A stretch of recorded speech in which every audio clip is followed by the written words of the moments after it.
You know, folks, today I want to show you a little bit of how, when you first get your bait casters, how to reline them.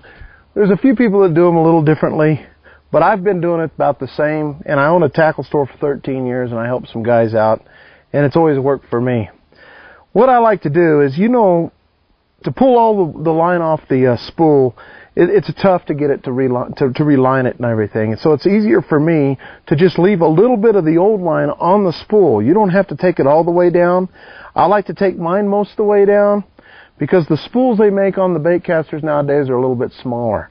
So you want to put as much, you know, I want to have as much line on there as I can get, just for the simple fact that if you do get a little bit of backlash or you need to cut some line off, you know, you still have extra line on there. Back in the old days, they used to just pull off like half the spool or 3/4 of the spool. But I take it pretty well down there. But I leave myself a good tag end. And as you can see here, you know, I leave a good tag end. And what I like to do is tie a blood knot. I start with a blood knot. I like doing this in my boat. I like having all this stuff in my boat. I can do it right on the lake in a hurry, especially in a tournament if I have line problems.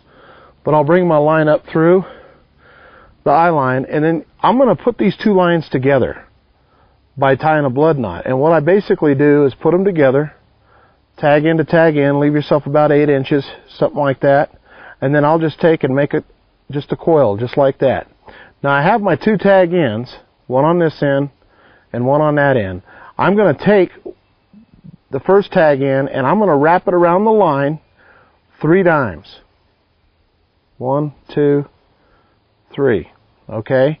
Then I'm going to hold that and I'm going to take this other one and I'm going to wrap it around. This is from the real part of the line. So I'm going to take that and I'm going to wrap it around 3 times. 1, 2, 3. Then you're going to want to wet your line, get it good and wet. This is what it looks like before you put it together. Get it good and wet and then cinch it down. And you want to make sure you don't use much of a knot at all. You know, and we're going to cut the tag in, and that's what we have right there. You know, you're not going to break that line. It's going to hold real good.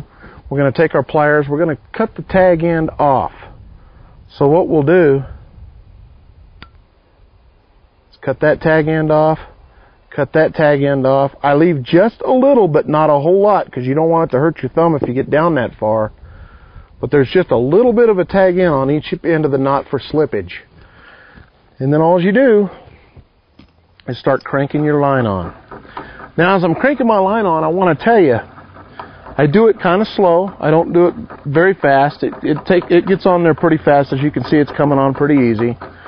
The cool thing about this is that was real quick, and you're not having to mess inside the reel too much. You know, I've got big fingers. It's hard for me to get my fingers in there, and when I'm in a hurry, this was the easiest way for me to do it. Now remember, if you're messing with a reel that's got real low line on it, like this does right here, and you're out fishing, then your gear ratio changes. Your gear ratio might be 5.1 to 1, but when you take that much line off, you're cranking a lot faster. You've dropped the gear ratio down to maybe 3.8 to 1, 4.1 to 1, and you'll find yourself having to crank faster to retrieve the line in. So you want to make sure that you fill your spool. That way you get the proper gear ratio on your reel that it says. So we'll get that on there.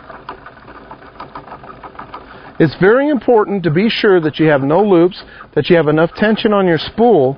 And if you realize what the spool's doing, I'm pulling the spool off and it's coming right onto the bait cast spool perfectly. I mean, just coming on just real nice, just like a winch. You don't want to lay this spool on its side, okay, like you would for an open face, and we will get to that. So we're just pulling it off. This pulls takes out the old pencil thing. You can have somebody hold that for you too, and put your line on. Now when you're putting your line on, you want to be sure you don't overfill your spool.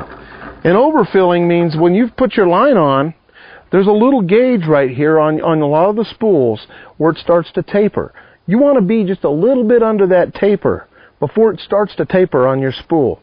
I don't know if you can see that with the camera, but the spool actually tapers. And you don't want to go that full. That's not filling your spool. That's filling your spool right about there. I've got it real close. That's about where we want it. And that way it's not catching up underneath. But that's how you fill your bait cast reel. And you'll be ready to go on your next fishing trip, and you'll have the proper gear ratio. And I'll tell you something else. Line is the most important thing between you and the fish. Change your line often and you'll catch a lot more fish.